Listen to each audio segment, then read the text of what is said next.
shocking truth about the hidden costs of asbestos removal. In the realm of construction and building management, asbestos removal isn't just about the upfront expenses, it's a web of hidden costs and unseen consequences that could spiral out of control.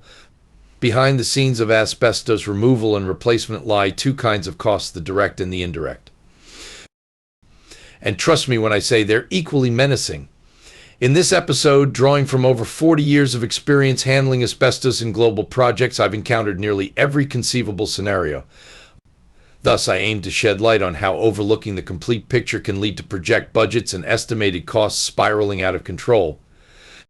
Direct costs, the visible beast. Let's confront the elephant in the room, the direct costs. Asbestos removal isn't a walk in the park, it's a financial burden that can break the bank. Picture this: hefty bills for asbestos removal and replacement staring you in the face. But that's just the tip of the iceberg. When asbestos is stripped away, it unleashes another demon, the generation of hazardous waste.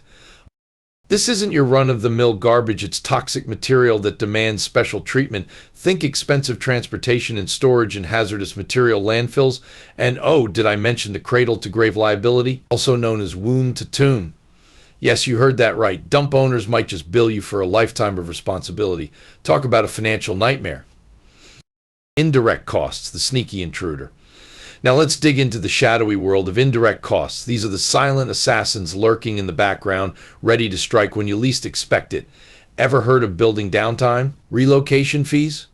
Production loss? Brace yourself, for these are merely a few facets of the hidden expenses. Imagine a facility grinding to a halt, workers twiddling their thumbs, and production plunging into oblivion, all because of asbestos removal. It's not just costly, it's catastrophic. And let's not forget the astronomical transportation fees if you happen to live in an area where hazardous material dumps are rare. In addition, delaying the removal of asbestos in an occupied building allows for immediate cost savings, which can be redirected towards more profitable investments. These investments could include upgrading infrastructure, implementing energy-efficient systems, or enhancing the building's amenities to attract higher-paying tenants. By deferring asbestos removal until the building is unoccupied and ready for demolition, the saved funds can be strategically allocated towards initiatives that generate long-term returns, ultimately optimizing the building's value and profitability over its lifespan. Information points. 1. Cost. The direct costs of asbestos removal and replacement can be substantial, including expenses for specialized contractors, hazardous waste disposal, and replacement materials. 2. Indirect costs. Beyond direct expenses, there are indirect costs such as building downtime, relocation fees, and production loss, which can escalate the overall financial burden. 3. Liability. Building owners assume cradle-to-grave liability for the hazardous waste generated during asbestos removal, potentially leading to long-term financial responsibilities.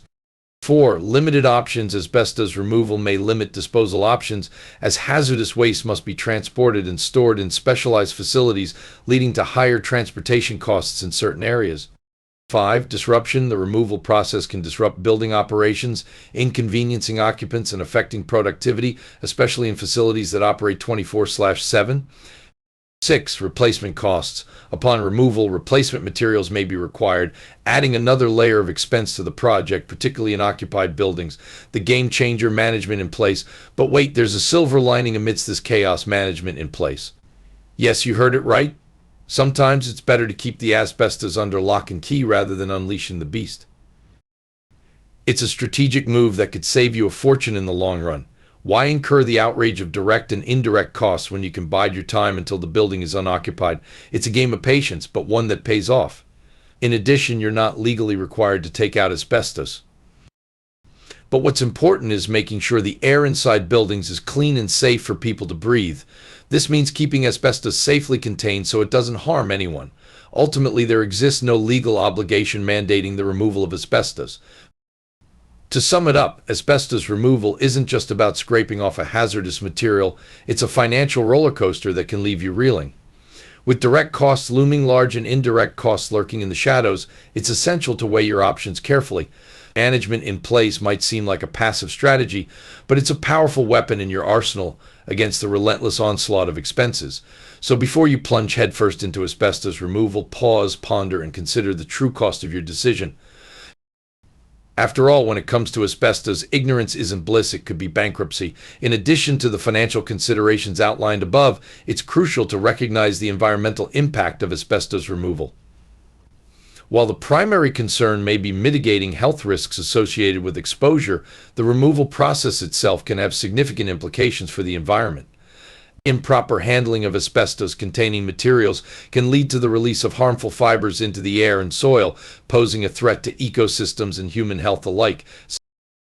Therefore, opting for responsible management in place not only helps to minimize financial burdens, but also contributes to environmental protection by reducing the need for disruptive removal procedures. By carefully evaluating all options and considering the broader environmental implications, individuals and organizations can make informed decisions that prioritize both financial stability and environmental sustainability. You may like this quote from Benjamin Franklin, American polymath, writer, scientist, inventor, statesman, diplomat, printer, publisher, and political philosopher. An investment in knowledge pays the best interest. What are your questions about this episode? We are always here to help and excited to answer them. Thank you for listening and see you on my next episode.